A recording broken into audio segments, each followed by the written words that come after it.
이번 시간에 우리 기장에 의한 종합소득세 신고서 작성 방법에 대해서 살펴보도록 하겠습니다. 교재는 439페이지가 되겠고요. 자, 간편장부에 의한 소득금액 작성 실무부터 먼저 보시면, 우리 기장에 의한다라고 할 때 간편장부가 있고 복식장부가 있죠. 복식기장이 있는데 먼저 간편장부부터 보면, 간편장부 대상자부터 보면 해당 과세기간에 신규로 사업을 개시한 사업자가 간편장부고요. 이때 신규로 사업을 개시한다라는 얘기는 사업자 등록을 처음 내는 사람이 아니라 직전 연도에 수익금액이 없는 사람을 말합니다. 자, 그 다음에 직전 과세기간의 수익금액의 합계액이 이 금액 미만입니다. 그룹이 1번 그룹, 2번 그룹, 3번 그룹으로 있었죠. 도소매 3억, 제조, 건설, 음식, 숙박 뭐 이런 쪽이 1억 5천, 부동산 임대, 보건, 학원, 병원 뭐 이런 쪽은 7,500만 원. 이 부분 미달하면 간편장부 대상자로 보고 있습니다. 직전 과세기간의 수익금액에 사업용 유형자산 양도금액이 포함되어 있을 때 이 금액은 제외하고 한다라는 겁니다. 이 부분 계속 말씀을 드렸던 부분이긴 한데, 22년도에 간편장부 대상자이면 당연히 수익금액이 제외되어 있을 거고요. 그 다음에 복식부기 의무자이면 수익금액이 포함되어 있겠죠. 그죠? 포함되어 있을 겁니다. 자, 이런 경우에 23년도 기장의무 판단할 때는 제외되어 있던 포함되어 있던 구분하지 않고 무조건 제외한 금액을 기준으로 기장의무를 판단해 주시면 됩니다. 자, 그래서 유형자산 양도금액이 1,500만 원이고 기타 수익금액이 2억 9천이다라고 했을 때, 복식부기 의무자일 때는 이거 두 개 더해서 신고가 되어 있을 거고요. 간편장부 대상자는 1,500만 원 빼고 2억 9천 기준으로 신고가 되어 있을 겁니다. 이런 경우에 당해 연도 수익금액, 당해 연도에 기장의무 판단할 때 어떻게 할 거냐? 이거 전부 다 빼고 2억 9천 기준으로 판단한다라는 겁니다. 도소매업인 경우에 당해 연도 수익금액이 2억이라고 가정을 하게 되면 간편장부 대상자에 해당이 된다라는 거죠. 둘 다가, 그죠? 이렇게 판단하라라는 의미입니다. 자, 비과세 사업소득만 발생하던 사업자가 최초로 과세 사업소득이 발생한 경우에 신규 사업자에 해당이 되느냐라는 건데, 자, 신규 사업자로 봅니다. 비과세 소득은 소득이 없는 걸로 본다라는 거죠. 그죠? 그래서 신규 사업자로 보고 적용을 해주시면 되겠습니다. 자, 간편장부 대상자 적용 배제 업종이 있습니다. 무조건 복식부기 의무자로 들어갑니다. 자, 복식부기 의무자로 들어가는데, 변호사나 심판 변론인, 그 다음에 변리사, 법무사, 회계사, 세무사, 경영지도사 뭐 이런 전문 자격사들, 그 다음에 의료법에 의한 의료업, 수의사법에 의한 수의업, 약사법에 따라 약국을 개설하는 약사에 관한 업이라고 있습니다. 이런 업종들은 복식부기 의무자로 처음부터 복식부기 의무자가 됩니다. 간편장부 대상자가 될 수가 없다라는 거 기억을 하시면 되겠습니다. 자, 간편장부 대상자는 기장세액공제를 적용받을 수가 있는데, 복식부기로 신고하게 되면 20%의 세액공제를 적용받을 수 있습니다. 간편장부로 신고하면 세액공제는 없습니다. 그렇지만 공동사업자는 공동사업장으로부터 분배받은 소득금액을 기준으로 거주자별로 100만 원 한도 내에서 세액공제 가능하다라고 보시면 됩니다. 자, 기억을 해 주시고요. 자, 그 다음에 종합소득세 신고서 작성 실무가 되겠습니다. 자, 종합소득세는 우리 소득금액 명세, 2월 결손 공제, 그 다음에 임대나 원천징수 준비금 관련되는 탭이 있고, 소득공제 명세, 가산세 명세, 그 다음에 주택매매 계산, 금융소득 계산, 종합소득 계산, 주식 매수 선택권과 관련되는 9개의 탭으로 구성이 되어 있다라고 보시면 될 것 같습니다. 자, 기타 소득에 대한 부분도 간략하게 제가 말씀을 드리면, 당년 종합과세 기타 소득이라고 해서 계약의 위약이나 또는 해약으로 인하여 받은 위약금, 배상금 관련되는 부분, 이 부분 기타 소득으로 신고하셔야 됩니다. 그 다음에 뇌물, 알선수재, 배임수재에 의해서 받는 금품도 당년 종합 기타 소득이 됩니다. 종합과세 기타 소득이 된다라는 거 기억을 해 주시고요. 자, 선택적 분리과세에 해당되는 기타 소득도 있습니다. 기타 소득의 소득금액이 연간 300만 원 이하인 경우에는 납세자의 선택에 따라서 종합과세 또는 분리과세를 선택할 수 있다는 겁니다. 합산해서 신고하는 게 유리하다면 소득세 확정신고 때 포함하시면 되겠고요. 합산하는 게 불리한 경우에는 소득세 확정 신고할 때 합산하지 않고 그대로 종결시키시면 된다라는 겁니다. 300만 원 이하일 때는 선택해서 할 수 있습니다. 자, 이때 사업자 본인 거에 대해서는 이렇게 정리를 하시면 되는데, 이런 경우들이 있습니다. 나는 다른 소득이 없는데 내가 기타 소득이 있다. 근데 연간 300만 원 이하더라. 예를 들어서 연간 200만 원이다 라고 가정을 하죠. 200만 원이면 원천징수 세액이 20%이기 때문에 40만 원을 원천징수를 했을 겁니다. 근데 이 부분을 종합소득 신고를 하게 되면 40만 원 중에 거의 대부분의 세금을 환급받을 수 있을 겁니다. 환급받을 수 있는데 이 부분을 환급 신청할 거냐라는 겁니다. 내가 다른 사람의 기본공제 대상자에 들어가지 않았다면, 부모님이나 이런 분들한테 기본공제 대상자에 들어가지 않았다면 적극적으로 환급 신고를 하시면 됩니다. 근데 내가 기본공제 대상자에 포함이 돼 있다라고 했을 때는 내가 30만 원, 40만 원 환급 받음으로 인해서 다른 사람의 기본공제 대상자에서 빠져야 된다라는 거죠. 제외됨으로 인해서 늘어나는 세금이 있을 겁니다. 그것까지 고민한다면 어떤 게 유리한지 잘 판단을 하셔야 됩니다. 무조건 본인 기준으로만 덜렁 신고를 해버리면 가족 전체 세금 기준으로 봤을 때는 오히려 늘어나는 문제도 생길 수 있습니다. 그래서 좀 더 고민을 하셔야 된다라는 거고요. 결손금이나 2월 결손금 공제와 관련되는 부분 정리를 해보면, 부동산 임대업 외의 사업소득금액에서 발생된 결손금 같은 경우에는 부동산 임대업 사업소득, 주택임대 제외하고요, 근로소득, 연금, 기타 이런 순서대로 공제가 일어난다라고 보시면 될 것 같고, 이자 소득금액이나 배당 소득금액에서도 공제를 할 수 있습니다. 공제를 할 수 있다라고 보시면 되겠습니다. 자, 그 다음에 부동산 임대업 사업 소득 같은 경우에는 타 소득에서 공제가 안 됩니다. 이거는 이제 우리 프로그램에서 아예 안 되도록 막혀져 있습니다. 그렇기 때문에 문제가 생길 일은 없을 겁니다. 2월하여 부동산 임대업의 사업 소득 금액에서만 공제를 하시면 됩니다. 2월에서 처리를 하시면 되는데, 이때 주의하실 건 뭐냐면, 우리가 이제 거래처하고 납세자하고 상담을 할 때 결손금이 있다, 부동산 임대업에서 발생된 결손금이 있다라고 했을 때 제조업하고 서로 상세해갖고 상담을 하는 경우가 있습니다. 실수로. 그렇게 하게 되면 이제 문제가 좀 복잡해집니다. 그런 부분에 주의를 해주시면 실제 세액 계산하고 세금 납부할 때는 문제가 없는 걸로 그렇게 보시면 되겠습니다. 자, 부동산업 외의 사업소득의 2월 결손금 공제 방법에서 내용이 나오는데, 소급해서 10년 이내에 발생한 2월 결손금의 잔액은 계속 발생되는 사업, 근로, 연금, 기타 소득에 대해서 전부 공제할 수 있다. 그러니까 10년 동안 공제가 가능하다라고 보시면 될 것 같습니다. 부동산업의 사업소득에서 발생된 2월 결손금도 10년 동안 부동산업의 사업소득에서 2월에서 공제를 받을 수가 있습니다. 자, 결손금 등에 대해서 금융소득에서 공제가 가능하냐라는 건데, 배당소득금액이나 이자소득금액에서 공제할지 여부는 납세자가 선택하시면 됩니다. 납세자가 결정하시면 되는데, 일반적으로는 공제 안 하는 게 좋습니다. 공제를 안 하시는 게 좋겠다라는 거. 왜 그러냐면 공제를 하더라도 원천징수 세액은 환급이 일어날 수가 없습니다. 그래서 공제 신청을 해버리면 그 결손금만 소멸되는 현상이 나오기 때문에 가능하면 안 하는 게 일반적으로 좋겠다라는 겁니다. 자, 추계 신고 시에 2월 결손금 공제 배제된다라는 점. 그 다음에 폐업한 사업장에서 발생한 2월 결손금도 공제 가능하다라는 겁니다. 그래서 폐업하신 분들 있죠. 사업하다가 폐업하고 직장 다니시는 분들이 있습니다. 그 직장 다니시는 분들도 근로소득 금액 범위 내에서 폐업할 때 발생했던 결손금을 계속해서 공제받을 수 있습니다. 근데 상당히 많은 분들이 이런 부분들을 몰라갖고 공제를 못 받는 경우들도 있는데요. 좀 주의해서 좀 꼼꼼히 좀 살펴보실 필요가 있습니다. 사업 양수도 등에 따른 2월 결손금 승계 어떻게 되느냐라는 건데, 사업을 양도양수하는 경우에 사업 양도자의 해당 사업에서 발생한 2월 결손금 양수자 쪽으로 승계가 되느냐라는 건데, 이건 승계되지 않습니다. 자, 상속을 받았을 때 어떻게 해야 되느냐? 피상속인한테서 발생된 결손금, 상속인한테 승계되느냐? 이것도 승계되지 않습니다.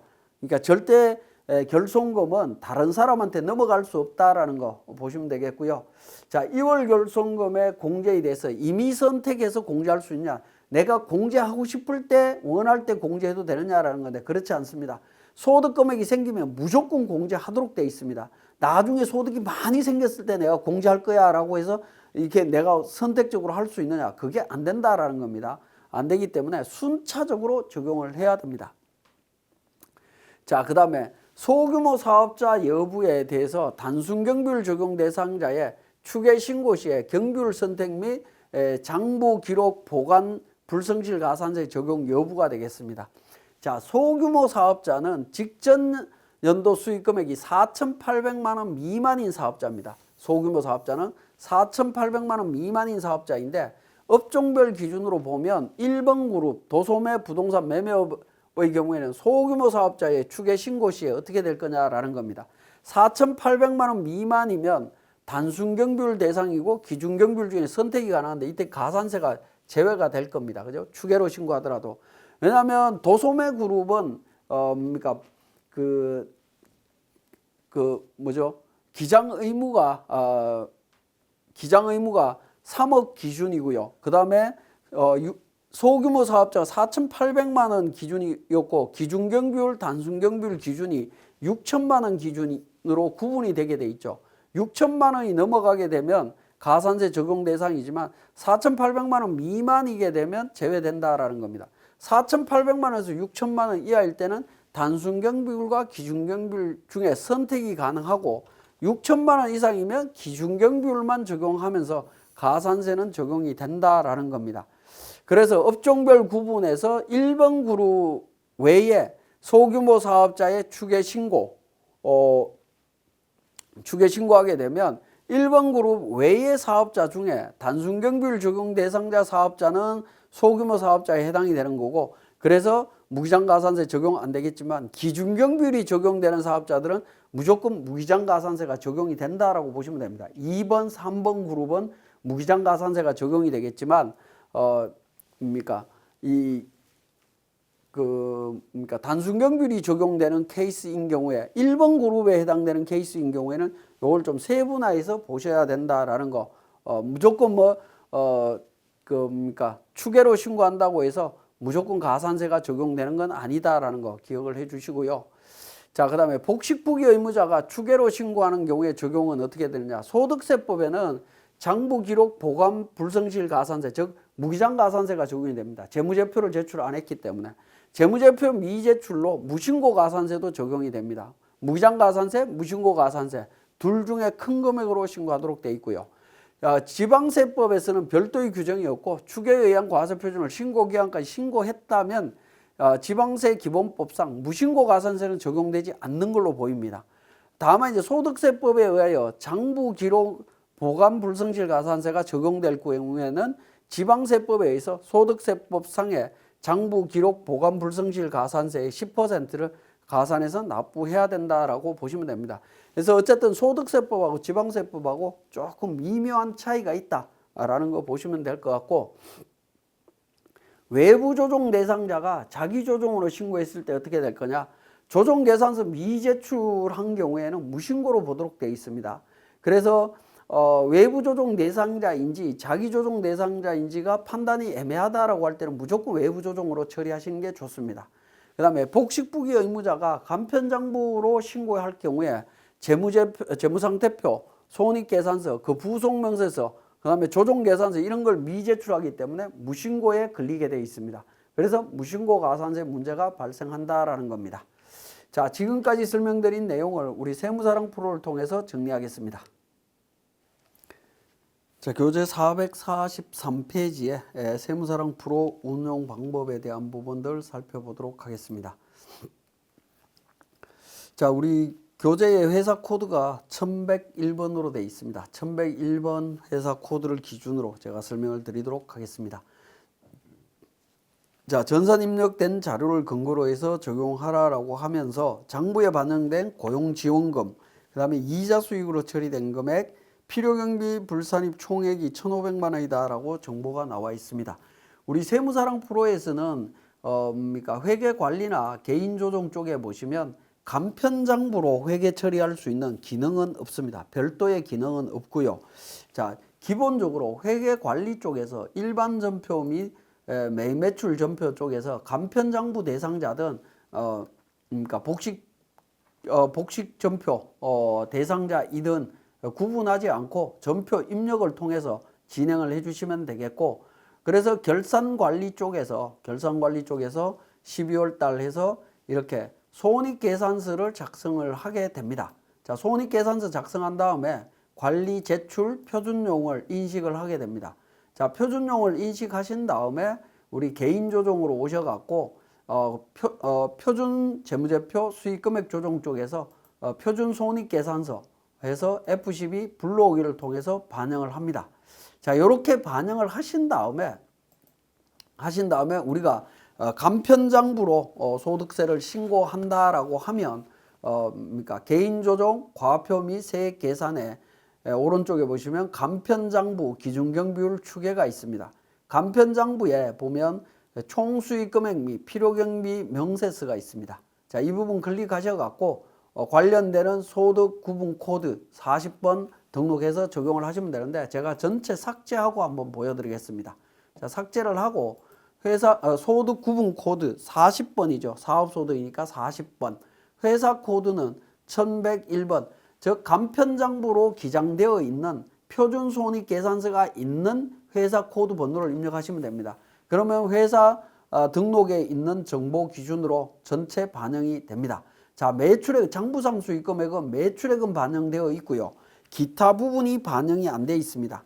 영업 외수익 쪽이 빠져 있다라는 겁니다. 자, 손익계산서를 통해서 한번 보시면 우리 손익계산서에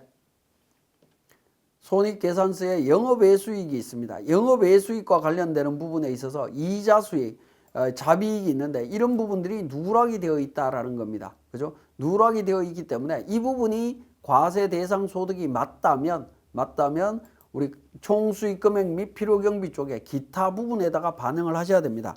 기타 부분에 543만 6천 원 반영을 했습니다. 자, 그 다음에 필요경비 불산익과 관련되는 부분도 있고요. 밑으로 내려가시면 기타 부분이 있습니다. 물론 여기에도 마찬가지로 관리비 등과 관련되는 부분인데 총 경비를 확인하시고 잡손실과 관련되는 부분이 누락되어 있다면 그 부분도 포함을 시켜 주셔야 된다라는 겁니다. 반영을 시켜 주시고요. 자, 이렇게 해서 총수익금액 및 필요경비 계산서가 작성이 되고 나면 다음 그러니까 소득금액 계산으로 들어갑니다. 자, 간편장부 종료하고 저장을 합니다. 저장을 하고요. 개인조정에서 우리 간편장부 소득금액 계산이라고 있습니다. 자, 이 부분도 제가 전체를 삭제를 하고 반영을 해 보겠습니다. 소득구분 40번이었고요.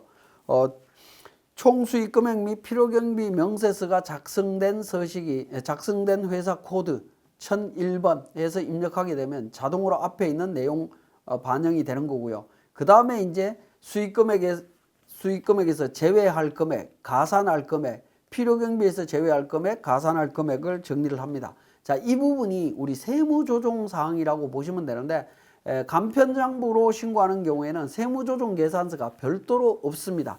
개별적으로 일일이 계산해서 적용을 해준다라고 보시면 될 것 같습니다.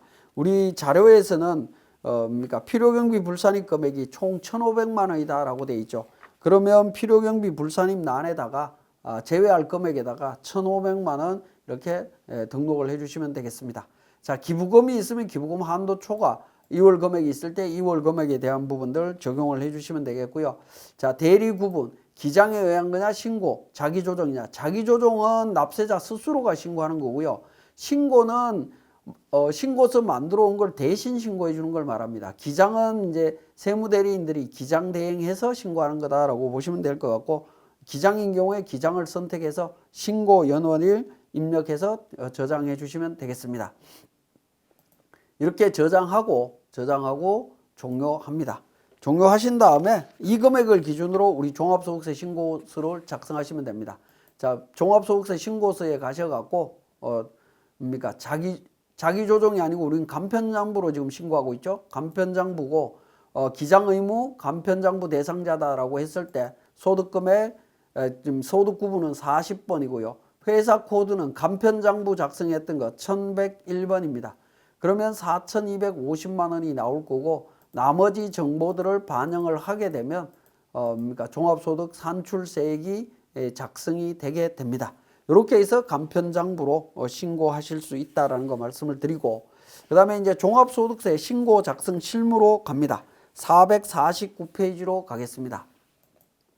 자, 회사 코드를 제가 변경하도록 하겠습니다. 기본 코드였던 1100번 백두무역상사로 갑니다. 자, 백두무역상사에서 종합소득세 신고서를 클릭해서 내용을 보겠습니다. 자, 1번 소득명세 쪽에서 보시면 상단에 신고유형, 기장유형이 나옵니다. 신고유형은 자기조정부터 시작해서 외부조정, 간편, 그 다음에 추계신고, 비사업자, 성실확인, 분리과세 부분이 있습니다. 이 중에 하나 선택해서 신고해 주시면 됩니다. 자, 외부조정 대상자일 때는 2번으로, 성실 대상일 때는 8번으로, 또는 비사업자인 경우에 7번으로 선택을 해주시면 되는데 어쨌든 사업소득이 있는 경우에는 1번, 2번, 8번을 선택하시면 됩니다. 자, 기본적으로 우리 외부조정, 그러니까 자기조정으로 가정하고 제가 설명을 드리겠습니다. 자, 그 다음에 기장의무는 자기조정을 선택하면 복식부기 의무자로 자동으로 선택되고요. 간편장부로 선택하면 2번에 간편장부 대상자로 자동으로 반영이 될 겁니다. 근데 자기조정으로 하고 복식부기 의무자 기준으로 들어가고 대리 구분에 있어서는 기장, 조정, 신고, 확인이 있는데요. 기장이라고 하는 것은 기장 대행과 외부 조정이 동시에 이루어지는 거고요. 2번 조정은 외부 조정만 하는 경우입니다. 3번은 신고는 신고서만 대신 접수해 주는 거고요. 4번 확인은 성실신고 확인서를 작성하는 케이스라고 보시면 될 것 같습니다. 그래서 세무대리인이 진행하는 경우에는 대부분 1번 기장이라고 선택하시면 될 것 같습니다. 자, 그 다음에 451페이지에 보시면 소득금액 명세와 종합소득금액을 입력하는 부분이 있는데, 자, 소득 구분 코드를 기준으로 그러니까 소득을 구분해서 입력을 해주시면 되는데, 먼저 이자 소득이나 배당 소득에 대한 금융 소득을 입력을 했습니다. 물론 소득 구분 코드 순서대로 입력하실 필요는 없습니다. 정보를 입력하시면 자동으로 코드 번호 순서대로 정렬이 되기 때문에 크게 신경 안 쓰셔도 됩니다. 필요하실 때마다 입력을 하시면 됩니다.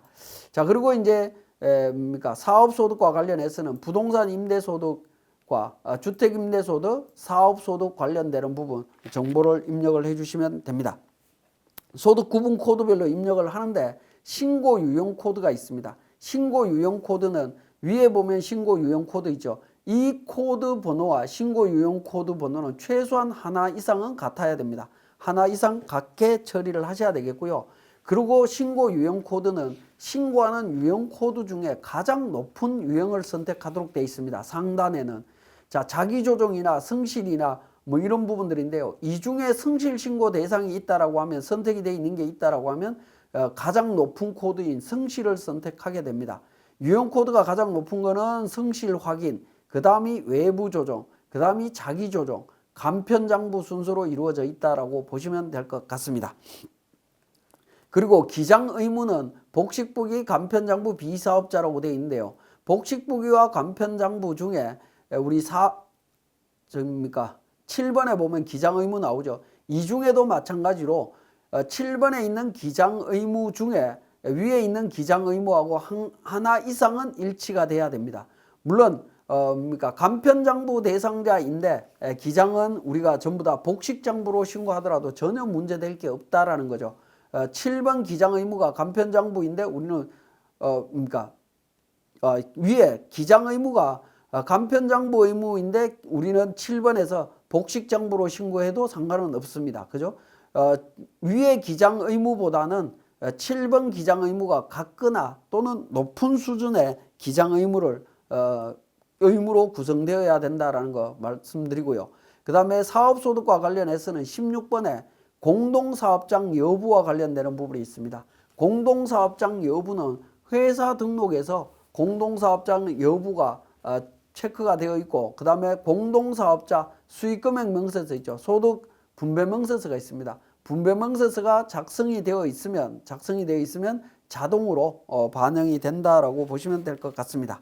그리고 근로소득이나 기타 소득이 있을 때 추가로 등록해 주시면 됩니다. 그래서 우리 452페이지에 그 관련되는 정보 등록하는 걸 확인하실 수가 있고, 특히 금융소득 같은 경우에 앞에서 제가 금융소득 종합과세 설명드리면서 배당가산액에 대해서 입력하는 부분들 자세히 말씀을 드렸기 때문에 그 부분도 체크를 해주시면 됩니다. 자, 이렇게 이제 소득금액이 입력이 되고 나면 두 번째 탭으로 갑니다. 2월 결손금에 대한 정보가 되겠습니다. 하단 부분에는 1번 탭에서 입력했던 소득금액을 소득별로 다 반영이 되고요. 상단에는 2월 결손금에 대한 부분인데, 2월 결손금은 F12 불러오기를 통해서 정리를 하시면 됩니다.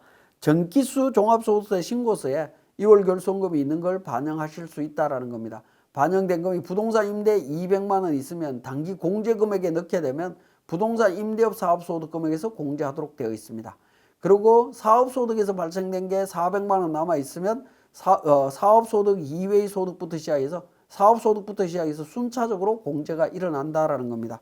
그렇게 해서 적용을 해주시면 됩니다. 이 부분은 금액만 입력하시면 자동으로 순서대로 적용이 된다라고 보시면 될 것 같습니다. 자, 그 다음에 나와 있는 부분이 우리 교재의 458페이지에 2월 결손금 반영하는 부분을 확인하실 수가 있고요. 결손금 소급 공제가 있는 경우에는 우리 459페이지에 있는 내용으로 반영하시면 되겠는데, 이 부분에 대한 부분은 나중에 결손금 소급 공제 쪽에서 제가 자세히 설명을 드리겠습니다. 자, 이렇게 결손금까지 정리되고 나면 세 번째 탭인 임대 원천징수 관련되는 부분이 있습니다. 자, 이 부분에 대해서는 F7번 임대소득과 관련해서는 F7번 임대소득 집계라고 해서 부동산 임대 자료를 통해 갖고 주택임대와 그 외 임대소득을 구분해서 표시를 해줍니다.